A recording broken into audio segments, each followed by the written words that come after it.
So notice this. Who were the people who walked by this man as he was laying there on the side of the road, beaten up, bleeding, struggling to live? Who were the people who walked by? The good guys. What do you mean by that? Guys who are supposed to be knowledgeable and all about God. These are the pastors, right? I mean, the pastors and the deacons. Like they're walking by like, oh, did you see that guy? Yeah, we should get off the carpet. He's leaving a stain. I mean, that's what it was like. I mean, they just kind of ignored him. They're too busy. They're going about their stuff. They had to go write some more scrolls. All right, they had stuff to do. Okay, at that time, and they were too busy. Who was the person who stopped and helped them? Now, why is that significant that it was a Samaritan who stopped to help them? Anybody know culturally why that's significant? The Jews, Samaritans were second classes. These were half-breeds. They came from pagan parents, half-pagan parents, half-Jewish, and so they weren't like well-nourished. They were less than what their social standing was. Yeah, so Samaritan was considered as less than the Jew because he wasn't fully Jewish, all right? And so as a result of that, they would have a little bit of dislike for these people. And so when Jesus uses the Samaritan man in the story to illustrate this guy is the one who actually got it. I hate to say this, but the reality is that a young person, a teenager, who gets the idea of the fact that we are supposed to care for those around us and to reach out and in Christ's name serve those people preaches a louder message than any pastor or seminary professor who would ever get up and rattle on and on about theology but never does anything with their life. This person practically put into play the grace and mercy and love that God has demonstrated for us. Notice who he served. He served the person who needed serving. There are a lot of tough things sometimes about serving folks who are just in your town or in your area as you're going about life, and some of it can be that we tend to put on judgment about whether or not we actually should be serving that person. Should we help them or not? There's been times when we've shoveled driveways and gotten done with the driveway in time for the guy to pull out their Mercedes-Benz out of the garage and drive off to the store. Or when their 14-year-old teenage son opens the garage door as you're done and leaving and waves goodbye. You think to yourself, why in the world are we serving you? If there are people who have needs, we ought to be serving them. Now, there are times, I'm going to be honest, there's times when we need to be smart about it too. One of the best books I've ever read is called When Helping Hurts. Sometimes you help people to the point of that it hurts them. But what we're doing on our trip, we're not going to get to that place. We're going to be serving people who, man, there was an elderly lady last year, we were able to rip a stump out of her front yard for her. She was not going to rip that stump out of her front yard by herself. And if she would have backed her little Buick up to it and hooked up a chain around it and started to drive off, she would have left half her Buick there. Like, the reality is, there was no way she was going to do that. We got to serve. Now, sometimes it's tough to serve when you go into a neighborhood and you clean up all the trash one day and you come back 2 days later and it's full of trash again. You don't believe me? Go to Lexington Farms today. It was spotless last Saturday.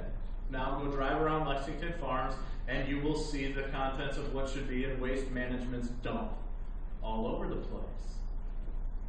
But the reality is we keep serving. James 1:27 says, pure and undefiled religion before God and the Father is this, to look after orphans and widows in their distress and to keep yourself unstained from the world. Pure religion is not a religion that is only a theory. Pure religion is put into practice and is carried out. So let's transition into this for a little bit. Let's get focused on what really matters for this trip.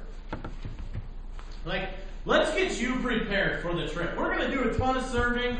We're going to see a ton of people, a ton of different situations. But are you going to be prepared for the trip? Nothing makes a serving trip more miserable than a bunch of selfish people all selfishly seeking their own desires through the trip. There is nothing that makes it worse than that. I'll just tell you right now. I've been on trips where there are boys who go on the trip because they're hoping to get a girlfriend from one of the girls that went on the trip. Or there's girls that are going on the trip because they're hoping maybe, just maybe, one of the boys will say hi to them on the trip. Or maybe, just maybe, people go on the trip because, frankly, they were bored at home and they would rather do something else. Or maybe people go on the trip because it's just going to be a good old time. We want to have a good time. We want to have fun. We want to get to build relationships with people. But the whole entire point of this trip is not for any of our selfish reasons. The point of this trip is so that we can serve well. So that we can reflect Christ to our community. Here's what I would be excited about. I would be excited to see at the end of this trip that we walked away with people realizing the fact that the things that they would do for the eternal focus of God is far more important than anything they would do to please themselves. That's what I would love to see. I'll be excited about every soul that comes to know Christ. I'll be excited about every bag of trash that you pick up. I'll be excited about all of that. That'll be great. But at the end of the day, if we could walk away and we could say, I set aside some of my own selfish desires and I just fully committed to following Christ this week and serving all out with my love for Christ, and as a result of that, I am wanting to change my perspective on life. I was reading through the questions that people filled out for why they wanted to go on this trip, and some of them were humorous. I appreciate the ones who filled it out 2 times thinking that they didn't send the first one and then the first one still came through and we got to read it. But the reality is this: I was impressed with a few who talked about the way that the trip last year, or the trip and their hopes and their desires, helped them to get focused on others instead of on themselves. So let's talk about preparing and getting focused on what really matters. Let's read 1 John 2:15 through 17. Do not love the world or the things that belong to the world. If anyone loves the world, the love of the Father is not in him. For everything that belongs to the world, the lust of the flesh, the lust of the eyes, and the pride in one's lifestyle, is not from the Father, but is from the world. And the world with its lust is passing away, but the one who does God's will remains forever. All right, let's just think about this for a little bit. If we're preparing our heart to serve the Lord, one of the areas that we want to begin to work in is making sure our attentions and our desires are focused on what really matters. If you come into the trip having practiced selfish lifestyle, is it not likely to be expected that you will choose selfish lifestyle even in the midst of a trip? Absolutely. So how can we change our focus today?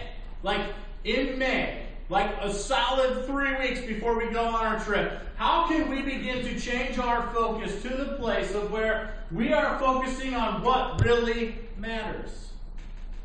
I am often burdened over the fact that after I talk to several teenagers, even within our own youth group, about giving up things that aren't helping them grow spiritually, the amount of resistance that is placed there. So let's just talk about some of this in our group.